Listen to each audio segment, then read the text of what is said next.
Hi, this is Seth again with Created Equal. Thank you for joining us this week. As you know, we're on a justice ride. Created Equal's justice rides are patterned after the freedom rides of the 1960s. We are focusing the attention of our nation on the greatest injustice of our day, which is elective abortion. 2,500 babies die every day by abortion.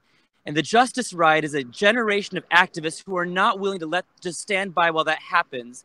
This week, we've brought 50 students from across the country, from places like Texas and California, Washington State, Pennsylvania, together to go on one bus through Florida, from campus to campus, to change hearts and minds.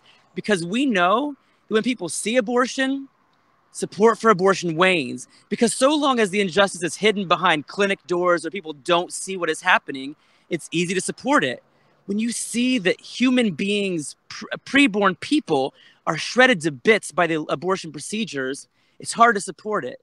So today, we are continuing our justice ride through Florida with our team who have gone from day one, learning how to do this, to becoming more and more confident, creating conversations.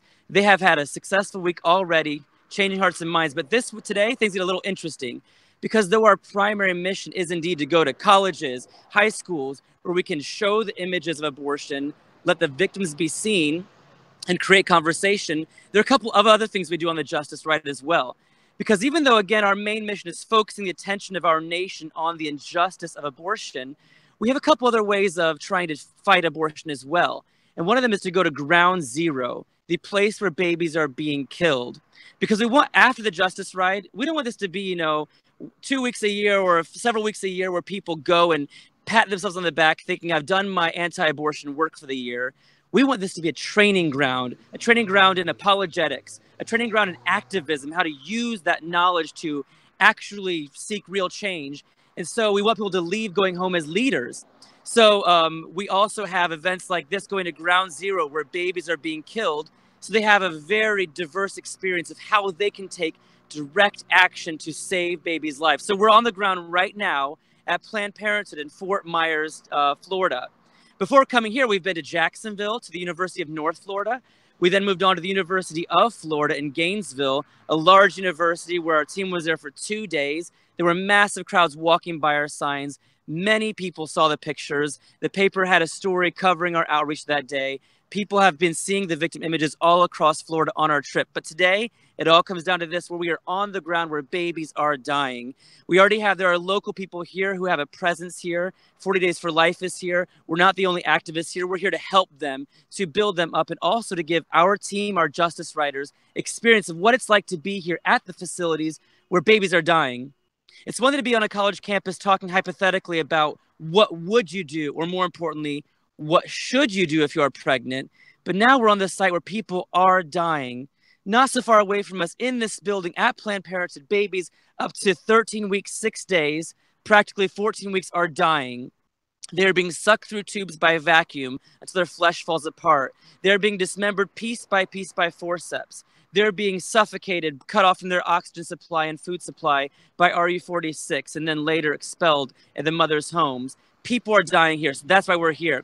So first what I'd like to do is, I want you to take my word for it, that I want to show you some of our team members. I'm going to show you later, introduce you to a couple of first-time justice writers. And it's a pleasure for us, the staff of Created Equal, from Mark Harrington, our founder, down to all of our staff members, to watch these first-time writers go from being uncertain the first day to confident midweek, halfway through, as they've listened to people, veterans who know how to start conversations, and then begin doing it themselves. So in a few moments, I will introduce you to a couple of first-time justice writers. But first, I want to welcome back Emma. Emma is in Toledo with Mercy Missions, and Emma's going to share with you briefly why we're here.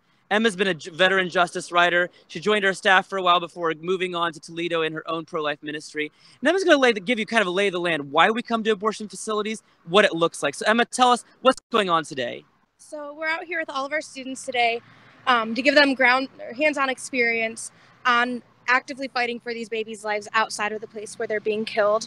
It's important for us to be out here because, I don't know about here, but I know in Toledo and Columbus, there's about 15 babies being killed every day within those cities.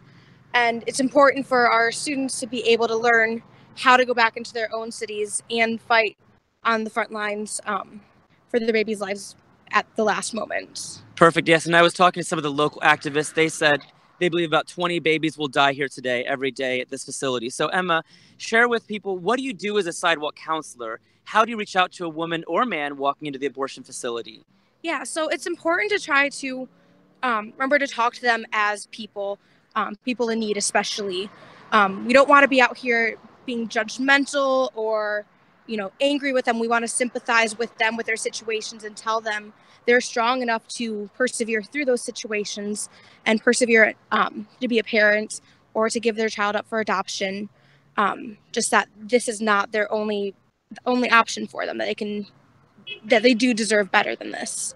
And Emma, I've been on the ground with you many times doing this, so I've seen you boldly, directly talking to people, but doing so in a very loving, compassionate way. Give an example of something you might say to a woman walking into the building this morning. I would just make sure to remind her that she is not alone, that no one can force her to do this, and just do my best to empower her to make the right decision for her and her child. Do you think coming here to an abortion facility is something easy that really anyone who's anti-abortion could do or should do? Or let's say someone's watching and they say, yeah, that makes sense. I want to go join somewhere. How can they get involved in anti-abortion work on the ground zero, on the sidewalks in front of facilities? Yeah, I would say just be there. Even if you are not comfortable talking right off the bat, being there as a presence, can have an extraordinary impact.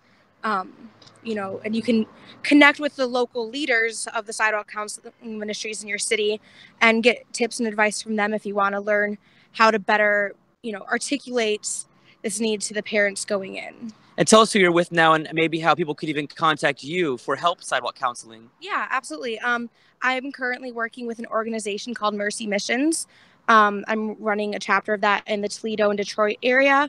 So if you want to contact me for advice with counseling, you can email me. It's emerson@gmail.com. It's EMMARSYN because it's really hard to spell. Or connect with people at Created Equal and they can probably get you in touch with me too. So. And Emma, do you have any favorite story to finish from a sidewalk counseling experience? I know, again, you've done this for a long time. You've met a lot of people walking in. Sometimes the stories bleed into each other. But is there a favorite encounter you could share with people?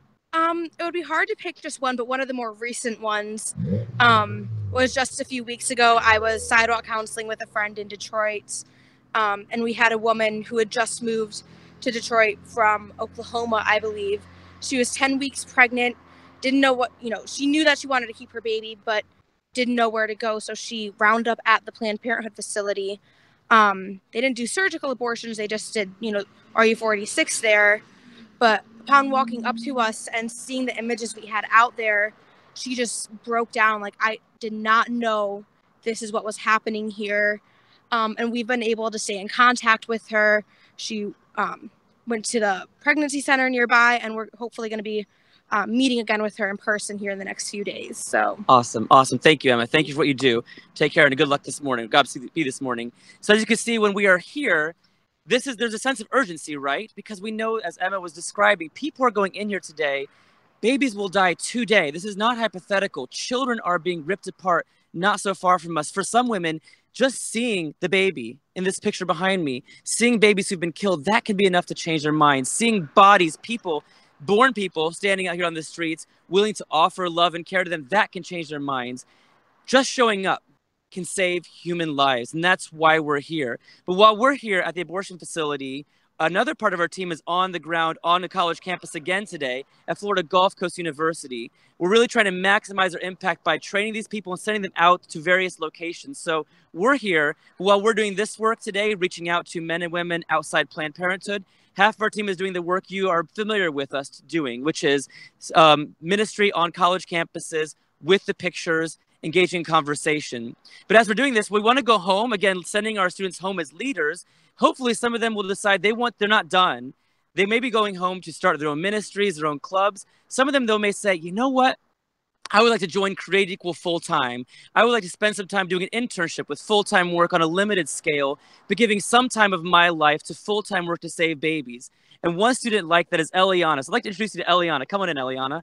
Eliana joined us for the first time last year on her first Justice Ride, right? Eliana is now part of her pro-life club at her high school she helps to lead. And this summer, Eliana is going to be joining us full-time to do this type of work at high schools, at college campuses, Well, if they're closed during the summer, that'll be hard. We'll be downtown on the streets and also in front of abortion facilities every day, creating conversation to change hearts and minds, to save lives. Eliana, kind of share with us, from first Justice Ride to today, how things have changed for you and why you're deciding to spend even more time this summer doing this work. Yeah, so my first Justice Ride was last year, and I was very nervous. I'd only kind of just heard the basic case for life, and I was very nervous, and I thought, I was crazy for going on the Justice Ride, but by the end of that week, I didn't want to leave. I wanted to continue to do it, and so that's why I've continued to go on Justice Rides. That's why I helped my friends start a club at our school, and so this year coming back, it's exciting because I can buddy with other people who are new too, and teach them the pro-life arguments and show them how to do outreach. And I'm excited for this summer. I want to do more, and I want to do more to save lives and learn how to better do that. So Eliana, tell me though, why did you have more confidence after the Justice Ride? What changed, or how was the experience helpful to you in building confidence? So to build my confidence on the Justice Ride, obviously the training is fantastic that they do here, and I couldn't have asked for better training. So that obviously gave me a big boost because I knew what I believed and why I believed it. But actually doing the outreach, actually going out and talking to people who are at first strangers, and having those conversations and maybe making mistakes but learning afterwards, that's what really gave me confidence, is going out and even having buddies like Emerson you just heard from. She was my first buddy, and she was the one who really taught me a lot, and so I know that really boosted my confidence. Awesome, right? Because as Eliana's explaining, it's on the ground, on the job training. We do have classroom training before the Justice Ride begins, but you can only cover so much. You can't predict all the things you're going to hear on a campus, right? And you hear a lot of crazy things or a lot of arguments we don't have time to unpack. But when you're on the ground with a buddy like Emerson, and then we're on the bus afterward answering questions, asking, what did you hear today? You have a chance to really continue your training because all week long you're being trained to go onward. So your club at your high school now, tell about what you've done going to Columbus State. What things have you guys done together? Yeah, so at the beginning of this year, we started a club at my school. Our mascot is a knight, so we're called Knights Defending Life. Me and my friend Michael Lockwood started it. So we meet every Friday during lunch, and we discuss different arguments, and so we've trained our students on how to defend their pro-life beliefs, and we've gone on 2 outreaches and gone out to Columbus State and OSU, and so it's cool to see students from my school getting involved, and hopefully I'll bring them on a Justice Ride soon too. Awesome. Thank you, Eliana. All right, now I'd like to introduce you to a couple of first-time Justice Riders. These are people who came for the first time to join us, hopefully not for the last time, but you're going to meet them. And again, as I've told you, it's very encouraging for all of us, and hopefully you will be encouraged by this too. People who join us for the first time, and we can watch them throughout the week grow in their confidence, grow in their knowledge, and also grow in their willingness to sacrifice, because having all the knowledge means very little to preborn babies if you don't put it into action. It is cold comfort to the babies to know that there are people out there who know how to save them, who know how to build the case for their lives, but don't do that. That doesn't help them. In fact, that's just great tragedy for them to know, if they were to know that people like you and like me knew what to do and didn't do it. So let me first introduce you to Zach. Zach, come on. Zach is a first-time Justice Rider from Bluffton, Ohio. So Zach, tell us about your experience and why you decided to come on the Justice Ride. Good morning. Yeah, so my experience so far has been really good. A lot of people have been receptive of it, but I mean, we've also had a lot of persecution as well. And some of just in one case, I had a Buddhist come up to me, and he was very against the murder, but in the case of rape, he thought, that it was okay to get rid of the baby just because of the injustice that was upon the mother. And so I explained it in multiple different ways in different situations. And he finally came to the conclusion that it was wrong to murder a child just because of the injustice that was done to the mother. Doesn't mean that you can do the same injustice to that child as well. So it's been a really good experience, good and bad. But there's a lot of minds being changed on this ride as well. Awesome. And Zach, I know that you had been through classroom training before, right? So the arguments were not new to you, but what was it like your first day starting to have conversations? Was that a different experience from being in the classroom? Oh, absolutely. You can only get so much training in the classroom. And Corbin Fry started this club at the school, and he trained me to train other kids. And then when I came here, I got more training as well. But there's nothing like just talking to people, learning how to have a conversation with a person. It's not an argument, but it's a conversation, and just learning new ways just to make people see the situation, like the true horrors of it, and just so that they can really see and envision it, so that they can have a life-changing experience, so that they can go on and maybe change someone else's mind as well. Fantastic. And Zach, can you comment on, I know you had several friends come with you, so you weren't alone in that. You had your club you're a part of, but what has it been like meeting these other students from other areas of the country and getting to know them? How have we changed or grown as a team? Oh, it's been really life-changing. I met a whole new set of people with a whole new set of beliefs, as well as their ways of defending the unborn as well. And it's been really great, and we've been growing as a team and as a whole unit as well, so we can move as a team and change minds and opinions of people so that we can save lives of the unborn. And last question for you, Zach. Have you had any opportunities or heard other people having opportunities this week to share their faith in addition to talking about abortion? Oh, absolutely. So I just yesterday had an opportunity to share my faith and my beliefs with several different people, and I was able to pray over a gentleman who felt like he's lost his faith, and I was able to pray for him, and just so that he could be empowered by the Holy Spirit, and so that he could go on through his day and maybe be changed by Jesus and that good message and the good news. So I mean, I've had plenty of opportunities, as well as defend the unborn, but to witness and be a witness and follower of Christ, and just really help change lives, as well as as opinions, as well as souls in their future in eternity. So it's pretty good. Awesome. Amen. We're glad you're here, Zach. Thank you for joining us. So as Zach was explaining, so our mission is to end the killing of innocent preborn babies. But we know that we're here today, not only for babies, but also for their parents. People are walking in here willingly clapping themselves with chains that will bother them, many of them for years. They need true healing. The only way they can have authentic healing is not to bury that pain, is to find genuine healing and reconciliation, which can only come through the work of Jesus Christ. And so when we meet people, we not only share the bad news that abortion kills babies, we also share the very, very good news that Jesus Christ's work on the cross offers forgiveness for the sins that all of us have done. Whether you've had abortions or not, all of us require the same infinite sacrifice, because all of our sins are against the same infinite God. And so we offer that great news to them as well. And so people here on the Justice Ride not only are making the case against abortion, they also have the great opportunity to share the very good news of their faith, of what Jesus Christ has done for all of us, that we can be saved, we can be rescued, even from the very great guilt of knowing that we may have killed our children, knowing that for those who did, that they did kill their children. Lastly, I want to introduce you to Victorian. So Victorian, come on in. So Victorian is another first-time Justice Rider. Victorian, you're 17, is that right? Yes. Okay, so Victorian, I'd like to just kind of, share with us a bit of what was it like on day one, how you were paired with someone, kind of walk us through your experience of what it was like day one on the Justice Ride now to day 4. I think we're on day 4. Day 1 was really interesting. My buddy was James, and I got to hear him talk to a couple people and how he interacted with them. And he was extremely kind and loving to each and every person he talked to.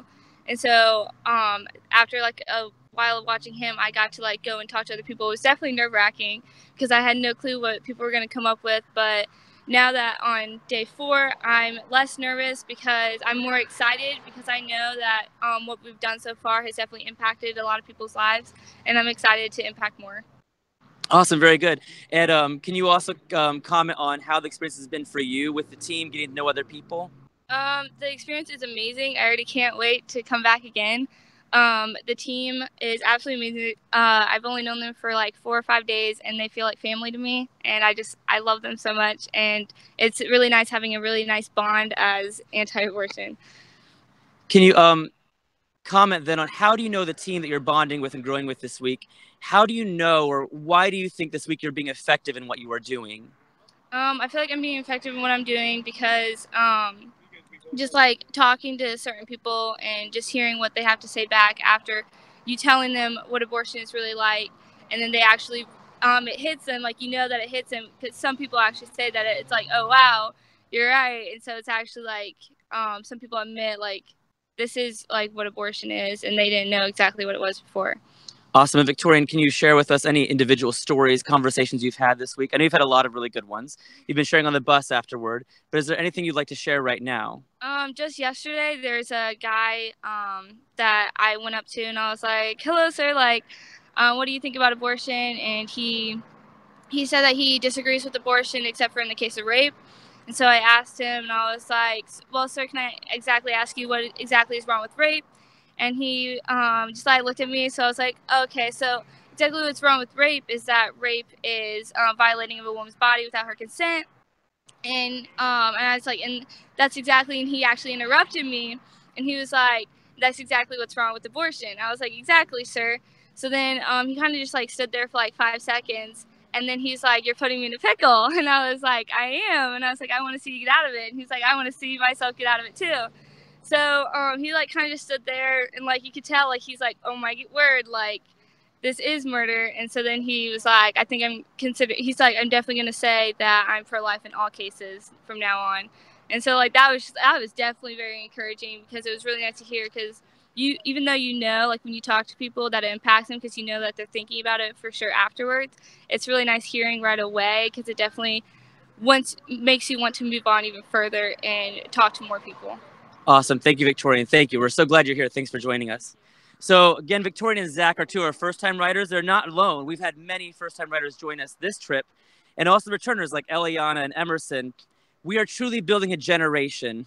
Freedom writer James Werg, he was a white freedom writer getting on that bus a long time ago in the 1960s. He rode shoulder to shoulder with his African-American brothers and sisters because he believed in equality among all colors of people. Your color is a relevant human value. He said afterward that there was a synergy in the freedom rides. It wasn't just one person.